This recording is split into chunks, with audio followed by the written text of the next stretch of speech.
మోకాల నొప్పులకు ఎటువంటి సర్జరీ లేకుండా ఎపియాన్ పెయిన్ క్లినిక్ అందిస్తున్న అత్యాధునిక చికిత్స.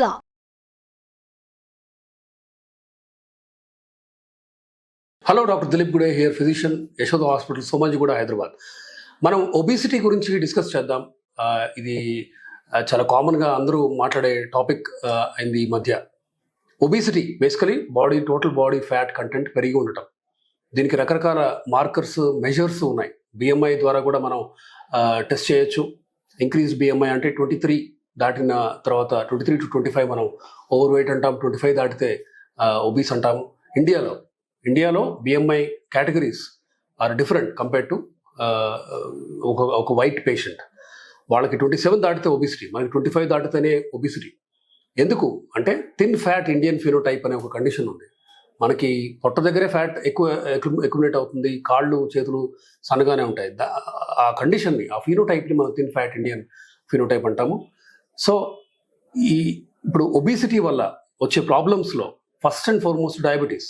మనకు తెలిసిందే 8.5 to 9 patients out of 10 diabetic patients over weight కానీ ఒబిసిటీ నుంచి కానీ సఫర్ అవుతున్న వాళ్ళే. అలాగే another 8 out of 10 diabetic patients, అంటే ఒబీస్ పేషెంట్స్లో డయాబెటీస్ రిస్క్ కూడా పెరుగుతుంది. అలాగే డయాబెటిక్ పేషెంట్స్ ఒబీస్గా కూడా ఉంటున్నారు. అంటే ఇట్ ఇస్ బై డైరెక్షనల్. కాబట్టి ద టర్మ్ డయాబిసిటీ, ఒకవైపు డయాబెటీస్, ఇంకోవైపు ఒబిసిటీ. సో ఇది ట్విన్ ఎపిడెమిక్ అవుతుంది. అయితే ఒబిసిటీ నుంచి షుగర్ కాకుండా వచ్చే ప్రాబ్లమ్స్ ఏంటి? కిడ్నీస్ డ్యామేజ్ కూడా రావచ్చు కేవలం ఒబిసిటీతో. ఎఫ్ఎస్జిఎస్, ఫోకల్ సెగ్మెంటల్ గ్లోమరోస్క్లెరోసిస్ అనే కండిషన్ కేవలం ఒబిసిటీ వల్ల రావచ్చు. దెన్ అబ్స్ట్రక్టివ్ స్లీప్ యాప్నియా, మీకు తెలియకుండానే మీరు గురక పెడుతూ ఉండొచ్చు. నిద్ర పట్టినట్టే ఉంటుంది కానీ డే టైమ్ స్లీపీగా నిద్ర వచ్చినట్టు ఉంటుంది. ఎక్సెసివ్ డే టైమ్ స్లీపీనెస్ని obstructive sleep apnea or hypopnea syndrome అంటాం, OSA-HS. ఇది ఒక డేంజరస్ కండిషన్. ఈ కండిషన్ తీవ్రతను బట్టి మనం బైప్యాప్ మెషిన్ పెట్టాల్సిన అవసరం ఉందా పడుకునేటప్పుడు అని మనం చూస్తాం. వీళ్ళకి బైప్యాప్ పెట్టినప్పుడు స్లోగా లంగ్స్లో బీపీ పెరుగుతూ ఉంటుంది. దాన్ని పల్మనరీ ఆర్టరీయల్ హైపర్టెన్షన్ అంటాం. ఓవర్ పీరియడ్ ఆఫ్ 5 years అవ్వచ్చు, 10 years అవ్వచ్చు. సరైన అంటే బైప్యాప్ లాంటివి పెట్టినప్పుడు ఖచ్చితంగా వీళ్ళకి లంగ్స్ యొక్క బీపీ, PAH రిస్క్ పెరుగుతూ ఉంటుంది. సో ఒకవైపు OSA, ఇంకోవైపు కిడ్నీ డ్యామేజ్ అవ్వచ్చు, షుగర్ రిస్క్ కానీ కొలెస్ట్రాల్ ఖచ్చితంగా పెరుగుతూ ఉంటుంది. Obesity itself is an independent risk factor for heart disease. అంటే కేవలం ఒబిసిటీ ఉండటం వల్ల హార్ట్ అటాక్ రిస్క్ పెరుగుతుంది. సో అది జెనెటిక్ అవ్వచ్చు, then total body fat content అవ్వచ్చు, LDL, oxidised LDL risk burden అవ్వచ్చు, ట్రైగ్లిసరైడ్స్ కానీ, ఇట్లా రకరకాల ఇష్యూస్ వల్ల హార్ట్ అటాక్ రిస్క్ మాత్రం ఒబిస్ పేషెంట్స్లో పెరుగుతుంది. వాళ్ళకి అదే ఒబిస్ పేషెంట్కి బీపీ, షుగర్ కనుక యాడ్ అవుతాయి అంటే అవి కూడా ఉంటే రిస్క్ మల్టిప్లై అవుతుంది. కాబట్టి ఒబిసిటీని మనం అస్సలు తక్కువ అంచనా వేయలేము. And it is really important. మీ బాడీ మాస్ ఇండెక్స్ని 23 కంటే తక్కువ ఉంచుకోవాల్సిందే. దెన్ ఇకపోతే mechanical problems of increased weight. మనకు తెలిసిందే ఆస్టియోఆర్థరైటిస్, మోకాళ్ళ అరుగుదల పెరగటం, దెన్ జాయింట్ స్పేస్, మామూలుగా ఎక్స్రే తీస్తే పై బోన్ కింద బోన్కి ఇంత గ్యాప్ ఉండాల్సి వస్తే, అంటే మధ్యలో మెనిస్కై, షాక్ అబ్జర్వ్ చేసుకునే మెనిస్కై కానీ డెలికేట్ లిగమెంట్స్ అవన్నీ ఉంటాయి కాబట్టి ఇంత గ్యాప్ ఉండాలి. కానీ ఒబీస్ పేషెంట్స్ వల్ల వాళ్ళకి ఆస్టియోఆర్థరైటిస్ తీవ్రంగా అవుతున్నప్పుడు ఈ గ్యాప్ తగ్గుతూ వస్తుంది. ఎక్స్రేలో అప్పుడు మోకాళ్ళ నొప్పులు తీవ్రం అయినప్పుడు మనం ఖచ్చితంగా నీ రీప్లేస్మెంట్ చేయాల్సిందే వాళ్ళకి. సో నీ రీప్లేస్మెంట్ అవసరం కూడా మనం తగ్గించచ్చు ఒబిసిటీని కనుక మనం తగ్గించగలిగితే, టోటల్ బాడీ ఫ్యాట్ కంటెంట్ని మీరు తగ్గించగలిగితే. సో ఇలా రకరకాల డిస్క్ ప్రాబ్లం అవ్వచ్చు, పోస్టీరియర్ ఆర్ బేసిక్గా ఇంటర్వర్టబుల్ డిస్క్ డిసీజ్ అంటాము.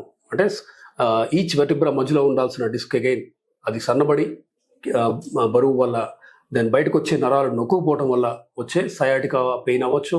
తీవ్రమైన ఒకసారి ఈవెన్ నర్వ్స్ కంప్రెస్ అయ్యి మజిల్స్ అట్రోఫీ అయ్యి తీవ్రమైన ప్రాబ్లమ్స్ వచ్చే ఛాన్స్ కూడా ఉంది. కాబట్టి obesity is a multifaceted disease. In fact fertility issues కానీ, ఎరెక్టైల్ డిస్ఫంక్షన్, సెక్షువల్ డిస్ఫంక్షన్ కానీ ఒబిస్ పేషెంట్స్లో ఎక్కువ. దెన్ ఇలా ఎండోక్రైన్ అవ్వచ్చు. దెన్ న్యూరలాజికల్గా చూస్తే ఒబిస్ పేషెంట్స్కి బినైన్ ఇంట్రాక్రేనియల్ హైపర్టెన్షన్, వీళ్ళకి ఒక రకమైన హెడేక్ రిస్క్ పెరుగుతుంది. స్కల్ లోపల ఉన్న ప్రెషర్ పెరిగే ఛాన్స్ కూడా ఉంది. దెన్ ఇట్లా రకరకాల ప్రాబ్లమ్స్ బేసికలీ ప్రతి ఒబీస్ పేషెంట్లో మనం చూస్తూ ఉంటాం. So it's a multi pronged approach to tackle obesity. అంటే ఒబిసిటీని మనం ట్యాకిల్ చేయాల్సిందే. ఇవాళ ఒబీస్ పేషెంట్ని మీరు కనుక ఫ్యాట్ తగ్గటంలో మీరు వాళ్ళకి హెల్ప్ చేయకపోతే or the patient does not awaken, ఇట్లా ప్రాబ్లమ్స్ వస్తాయి ఫ్యూచర్లో తెలియకపోతే మాత్రం 10-15 ఏళ్ళ తర్వాత వచ్చే ప్రాబ్లమ్స్ ఇర్రివర్సిబుల్ డ్యామేజ్ చేసే సిచ్యువేషన్లో ఉంటారు.